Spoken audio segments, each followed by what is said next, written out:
My dear brothers and sisters, in Matthew's Gospel, the mountain seems to be a very significant place. In Matthew chapter 4, verse 8 following, we find the devil trying to tempt Jesus on the mountain. In Matthew chapter 17, verse 1 following, Jesus takes Peter, James, and John up a mountain, and we have the episode of the Transfiguration. In Matthew chapter 5, verse 10 following, he makes the crowd sit down on a mountain and began to teach them, giving them the Beatitudes. And therefore we find the significance of this mountain, where there is this encounter, where there is some wonderful things that take place. And today's gospel is in the context of a mountain. And one will try to begin to imagine, how could the lame, the blind, those who are crippled, those who are deaf, all those who are sick, climb up this mountain? But the reason is very clear.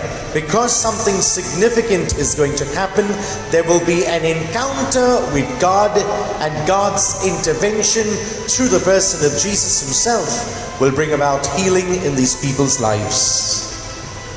The mountain, my dear brothers and sisters, is a place that is always associated with being lonely, being isolated, quiet, away from the mainstream of life. And this is where we can hear God's voice and where we can truly encounter God, away from all the busyness of life.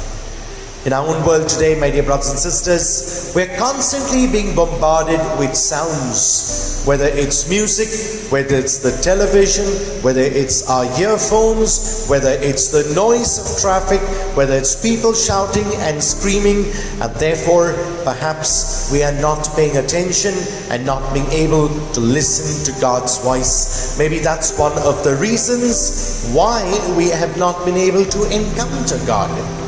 And therefore God gives us the season of Advent, a time of withdrawal, a time of setting aside our busyness so that we can truly encounter God. Make this a season, my dear brothers and sisters, truly fruitful, a time of introspection and reflection so that we can take gauge of our lives and find out, where was I before the season of Advent, and where do I intend to reach by the end of this season? Hopefully, our goal and destination will be closer to God.